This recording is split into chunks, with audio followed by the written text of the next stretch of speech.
ہمارے ہاں سیرت کے جلسے تو آج کل ہوں گے، بے شمار ہوں گے، ہر جگہ ہوں گے. ہوتا کیا ہے؟ آپ کی عظمت بیان ہو رہی ہے، آپ کی کالی کملی کا تذکرہ ہو رہا ہے، آپ کی سرمئی آنکھوں کا حسن بیان کیا جا رہا ہے، آپ کی زلفوں کی یہ ہے، یہ تو نہیں ہے، اس میں کوئی شک نہیں. تمام انبیاء اور رسول کو جو کمالات عطا ہوئے، محمد کو وہ سب عطا ہوئے صلی اللہ علیہ وسلم. اس نے یوسف دم عیسیٰ ید بیضا داری آنچ خوبہ ہمدارن تو تنہا داری. لیکن حضور فرماتے ہیں تمام نبیوں اور رسولوں نے جو تکالیف برداشت کی، میں نے وہ سب کی سب برداشت کی. یہ کوئی بیان کرتا ہے؟ کیسے بیان کرے؟ اس سے تو کچھ سبق ملتا ہے کہ کچھ تو تم بھی کرو بھائی. یہ کہاں عاشق رسول بنے پھر رہے ہو؟ کہاں عید میلاد النبی بنا رہے ہو؟ زمین و آسمان کے کلابے اللہ سے بھی اوپر کر رہے ہو راتوں کے اندر.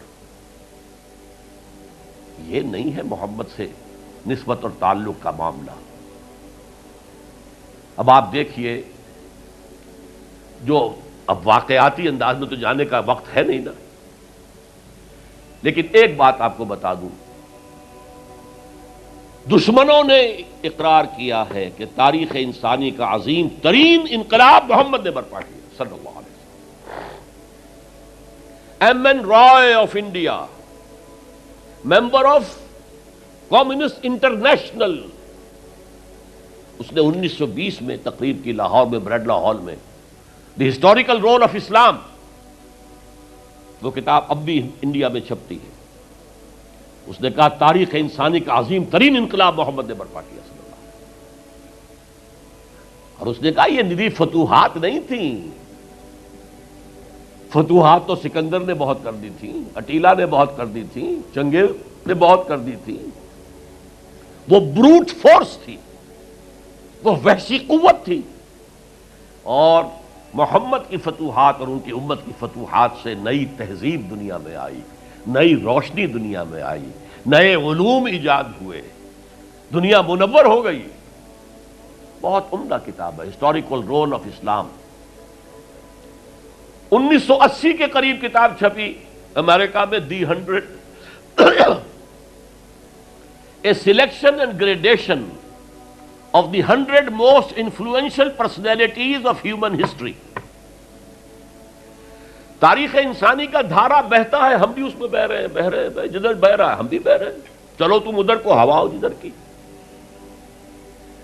کچھ لوگ ایسے ہوتے ہیں کہ جو دھارے کا رخ بدلتے ہیں. بہنے والے تو سب ہیں، لیکن اس دھارے کے رخ کو بدلنے والا کوئی ہوتا ہے. تو ڈاکٹر مائیکل ہارٹ نے پہلے 100 آدمیوں کا انتخاب کر لیا جنہوں نے تاریخ کے دھارے کا رخ موڑا ہے. سلیکشن، پھر گریڈیشن. ان میں سب سے زیادہ جس نے موڑا ہے، جس سے سب سے زیادہ مؤثر ہوا، وہ کون؟ نمبر 1، پھر نمبر 2، پھر نمبر 3، 100 تک چلا گیا. نمبر 1 پر حضور کو لا رہا ہے. عیسائی ہے اور ابھی تک کوئی اطلاع نہیں ہے اس کے اسلام لے آنے کی. زندہ ہے، مینہٹن میں رہتا ہے. اس نے پھر اس کی وجہ بیان کی کہ naturally I own an explanation. Jesus کو جسے خدا مانتے ہیں اسے نمبر 3 پہ لے گیا، حضور کو نمبر 1 پر. اور جواب کیا دیتا ہے؟ ایکسپلینیشن کیا ہے؟ This is because he is the only person supremely successful in both the religious and secular fields. جتنے بڑے لوگ دنیا میں ہیں وہ یا ادھر اونچے ہیں تو ادھر کچھ نہیں، ادھر اونچے ہیں تو ادھر کچھ نہیں. بڑے حکمران، بڑے فاتح، اخلاقی اور دینی اور روحانی اعتبار سے 0 بلکہ مائنس. بڑے مذہب، اخلاقی تعلیمات، روحانی تعلیمات بہت اونچے، گوتم بدھ، حضرت مسیح، لیکن ریاست، حکومت، سیاست 0. ایک ہی شخص ہے، ایک شخص ہے. کتنی بڑی سچائی اس کے قلم سے نکلی ہے. دی only person supremely successful in both the religious and the secular fields. بہرحال یہ سمجھیے کہ تکمیل رسالت کا یہ مرحلہ ہے، یہ مظہر ہے۔ اگر حضور نے اس کو قائم کر کے نہ دکھایا ہوتا تو کہا جا سکتا تھا کہ ٹھیک ہے جی نظام تو بڑا اچھا ہی ہے، لیکن یہ انہونی بات ہے، بھلا کوئی بات ہے؟ سید القوم خادمہم، قوم کا سردار خادم ہوتا ہے، شاعری ہے یہ، اچھا شعر کہہ دیا ہے۔ لیکن محمد نے وہ نظام قائم کیا جہاں ابو بکر اور عمر خادم تھے، چٹائیوں پر بیٹھتے تھے، پیوند لگے ہوئے کپڑے پہنتے تھے، رات کو گشت کے دوران کسی عورت کے کراہنے کی آواز آئی ہے، پتہ کیا، معلوم ہوا کہ درد ذہن میں ہے اور کوئی اٹینڈ کرنے والا نہیں ہے، فوراً گھر گئے، اپنی بیوی کو لے کر آئے، فرسٹ لیڈی، اور اس نے مڈ وائف کا کام کیا ہے۔ ایک اور جگہ دیکھا، بچوں کو رونے کی آواز آئی، پوچھا کیا ہے؟ ماں نے کہا کہ میرے پاس کھانے کو کچھ نہیں ہے، بچے بھوک سے بلک رہے ہیں، اور میں نے یہ صرف ہانڈی چڑھا دی ہے چولہے کے اوپر کے دھوکہ دینے کے لیے کہ کچھ پکا رہی ہوں، تھوڑی دیر میں روتے دھوتے سو جائیں گے۔ کانپ گئے، گئے بیت المال، وہاں سے ایک بوری آٹے کی لی، اپنے کندھے پر، غلام سے کہا میرے کندھے، اس نے کہا میں نہیں چلتا ہوں حضرت۔ نہیں، قیامت میں تم میرا بوجھ نہیں اٹھا سکو گے۔ اپنے کندھے پر بوری لگ کر گئے ہیں، وہاں جا کر کھانا پکوایا ہے۔ یہ سید القوم خادم ہوں، کبھی دیکھی تھی دنیا نے یہ بات؟ قائم کر کے دکھایا، نوع انسانی پر حجت قائم کی ہے۔ مائیکل ہارٹ نمبر 1 پر لا رہا ہے، آپ غور کیجیے۔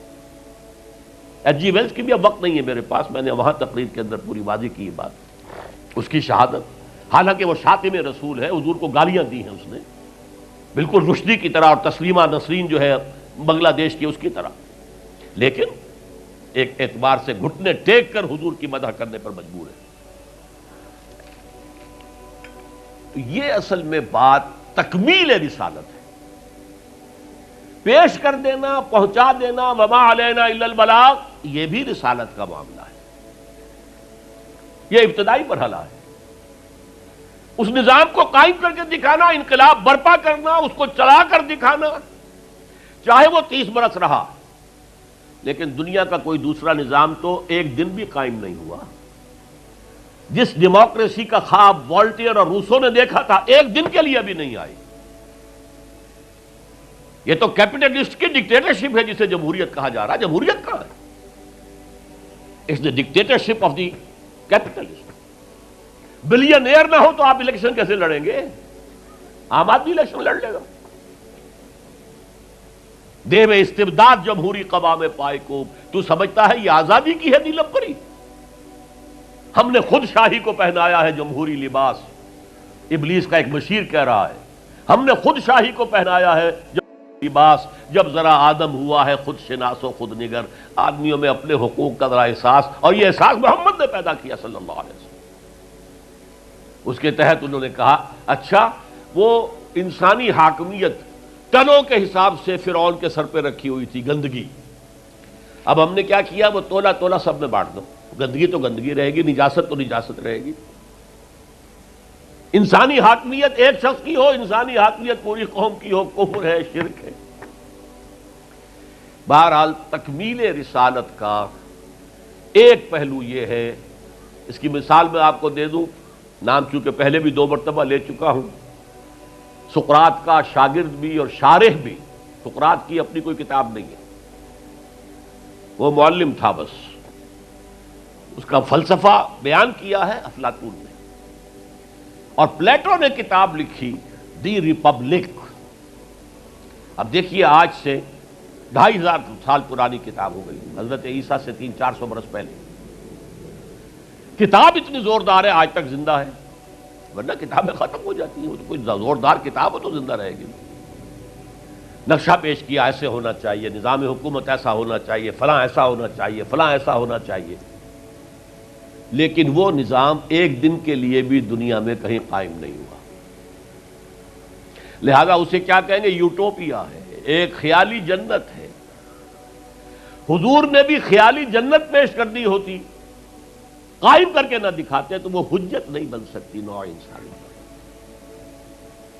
تکمیل رسالت، نہ حضرت ابراہیم کے ہاتھوں کہیں نظام قائم ہوا، حالانکہ ابو الانبیاء، خلیل اللہ، امام الناس، انی جاعلک للناس اماما واتخذ اللہ ابراہیم خلیلا، نظام تو نہیں بنا، نہ موسیٰ کے ہاتھوں نہ عیسیٰ کے ہاتھوں علیہ الصلوۃ والسلام۔ یہ صرف محمد الرسول اللہ صلی اللہ علیہ وسلم کا مقام ہے کہ آپ نے ایک عظیم انقلابی جد و جہد، میری کتاب لے کر پڑھ لیجئے اگر تقریریں نہ سنی ہو، تقریروں میں مختصر مفصل منہج انقلاب نبوی، اتنا عظیم کارنامہ، عظیم ترین انقلاب جو برپا کیا 23 برس کے اندر حضور نے، تو اس کے منہج کیا تھا، منہاج کیا تھا، طریقہ کار کیا تھا، اسے سمجھیے۔ منہج انقلاب نبوی میری کتاب ہے، 400 صفحے کی، سیرت کا انالیسس ہے، سیرت کا 6 steps of revolutionary process as deduced from the سیرہ of the prophet، اس کو فلسفہ سیرت کہیں گے ہم، تو پڑھیے اس کتاب۔